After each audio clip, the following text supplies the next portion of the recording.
Hello everybody, this is ThatKidDouglas, and yeah, it's been a while since I've put out an episode in this series, primarily because I haven't been keeping track of what's been going on with DSP in a long while, but now, given what's happened recently, I feel like now is the perfect time to talk about this recent occurrence.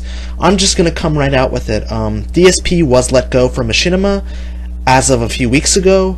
Let go, fired, whatever terminology you want to use. The point is, DSP is no longer with Machinima.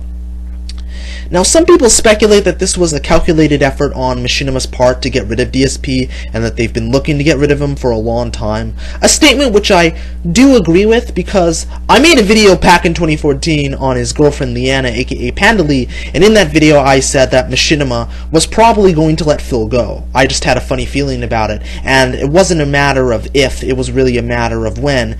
And sure, yeah, it took a little while, but it did eventually happen.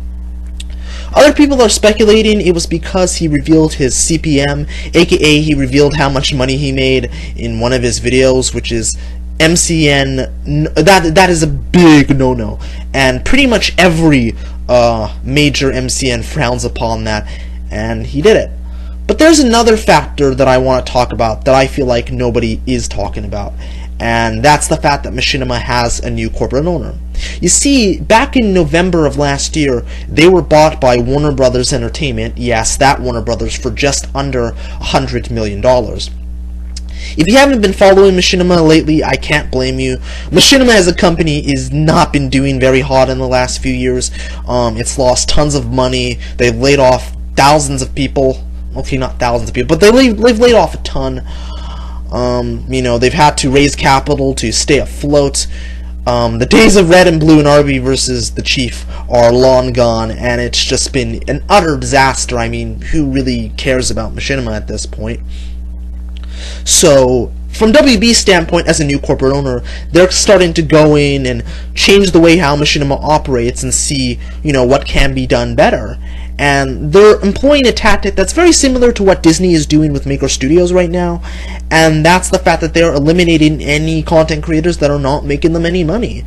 And while Phil used to make Machinima a lot of money, in the past, DSP was big back then. I can't overstate that. This was a guy that could generate 300,000 to 400,000 views a video, sometimes even more than that. He was really one of the first Let's Players, and, you know, back in 2008, Let's Plays was a very niche genre. Very few people were doing it. And now, 8 years later, everybody and their mother are doing Let's Plays. It's crazy. That genre has become so oversaturated that it's kind of become hard to stand out, and it's easy to see why Phil has become, you know, so irrelevant. But recently, he has not been making Machinima any money. I think that's pretty evident. His views have been steadily declining for years. He can't even crack 1,000 views on some videos. And the videos that do get over 1,000 views, like, they're not that great. He'll get like maybe 6,000, 7,000, 10,000, which isn't a lot for a channel that has, I think, over 190,000 subscribers. He may have a lot more than that. I haven't checked in a long while, but it's around that range. And I'm not surprised by this. This has been a long time coming. Like I said before, it was a matter of if. It was a matter of when, more so than a matter of if. And now you may be wondering, do I feel bad for Phil? A tad, because I used to be a big fan of him. I used to really enjoy watching his videos, and then he just fell so far off the deep end that he honestly just became just unwatchable. Really, one of the main problems and one of the reasons why Phil has become so irrelevant and why he's now out of a job, essentially, is the fact that he took way too long to change and evolve with the times. That really killed his viewership. If you don't know, he took his camera and pointed it at the TV, and he would play through the game that way. Now, back in 2008, that was acceptable because, really, at the time, there wasn't HD on YouTube. The videos were incredibly low quality. Like, I'm talking 240p quality. It was just terrible. So at the time, it was acceptable because, you know, that was the accepted format. But then Let's Players started getting better audio, you know, microphones and better capture cards, and then HD was implemented, and they really started upping the production value and all of this other stuff. And Phil took way too to adopt direct capture. He was very resistant against doing it for so long because he felt that it cheapened the value of his videos. He felt that it wasn't as video gamey. That's not even a word, but you get the point. He was too prideful, to put it mildly. And when he finally did adopt direct capture, no one really cared because everyone else had moved on to Let's Players like PewDiePie, Markiplier, DanQ8000, CenterStrain01, Chugga Conroy, Nintendo Capri Sun, Nightwind01. There's tons of other Let's Players that I could name, but those are some of the bigger ones in my eyes. And Phil just got left in the dust. Just got completely left in the dust. And he was so set in his pride of, no, I'm going to still film my TV. I'm going to point the camera at the TV and play it that way because I want to do it my own way. You know, a lot of people got turned off by that, and then when he adopted direct capture, it was like crickets. And in the world of YouTube, that is way too long. Competitors wait for no one. And it's easy to see why Phil has been left in the dust when you compare him to all of the other Let's Players out there. And if there's anything that I've learned in my 10 years of YouTube, it's that channels that refuse to change and evolve with the times will likely not be around for much longer. And another factor is the fact that he treated his fans, and basically anybody else that disagreed with him, like absolute dirt. Who can forget the infamous Kingdom Hearts meltdown on Twitch? Oh, that was legendary. Or the Friend Request Ridicules, which honestly I was never a big fan of. Even when DSP was still well liked by a lot of people, I kind of felt like they were very mean-spirited and pointless, and I just didn't really like them. Or the fact that he'll block anybody that disagrees with him, or anybody that doesn't like his videos. Or the fact that he called Evil AJ 2010 the creator of This Is How You Don't Play, which, by the way, generates far more views than Phil's own videos nowadays. He said that he had mental issues and that he should be admitted to a mental hospital because he made a compilation of all of Phil's fails in video games. You know, just ridiculous stuff like that, and really that turned a lot of people off, and then people started unsubscribing.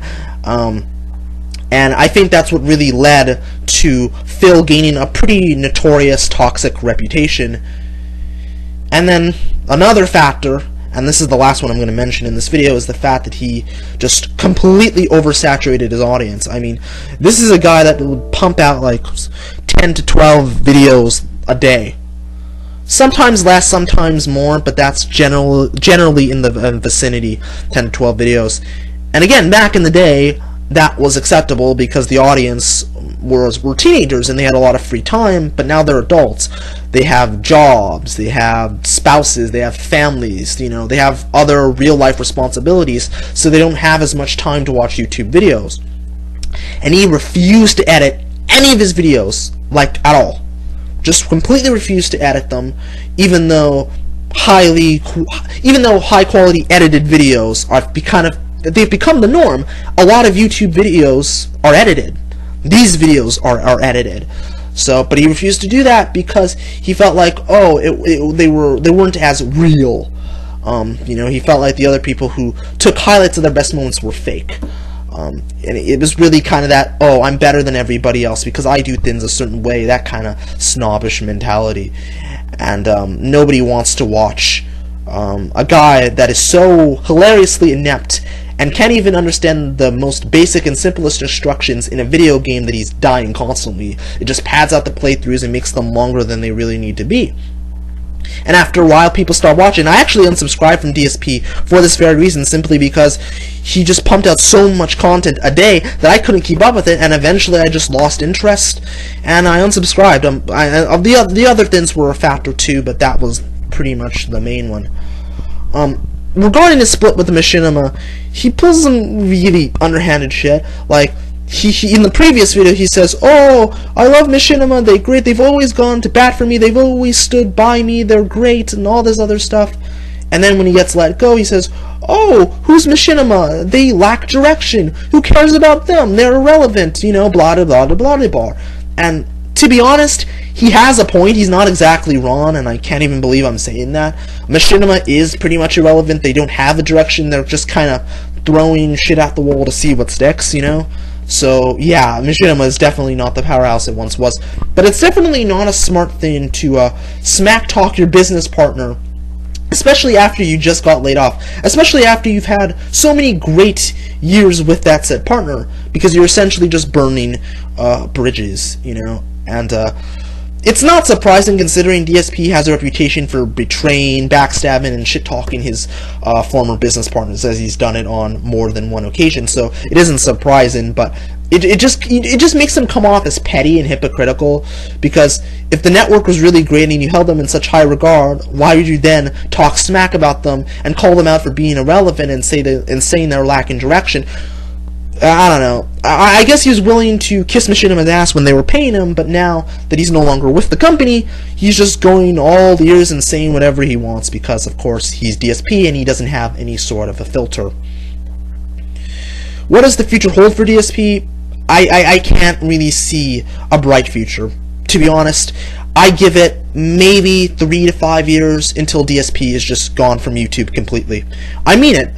Because I honestly can't see him surviving.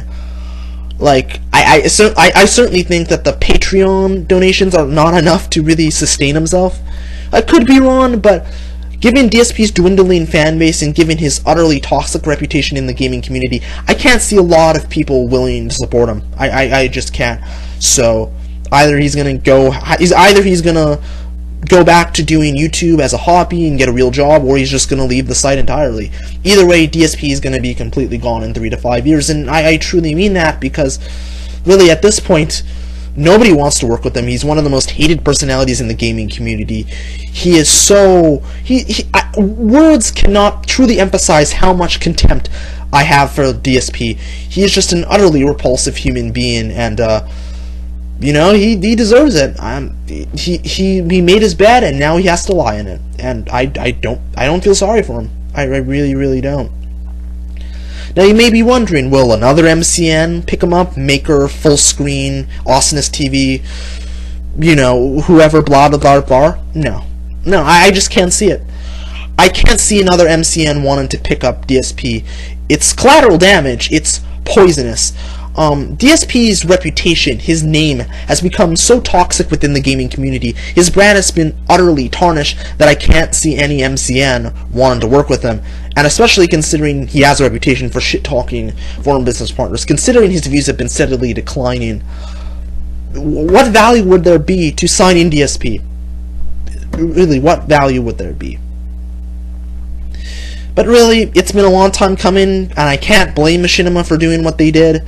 I'm surprised they didn't get rid of him sooner, but I kind of knew that his time with the company was going to come to an end, especially when they signed him to a 1-year contract, after which they would decide whether or not it would be renewed. I knew he was done. And, you know, will DSP have a future? No, but we have to wait and see what happens. I could be wrong. I've been wrong before.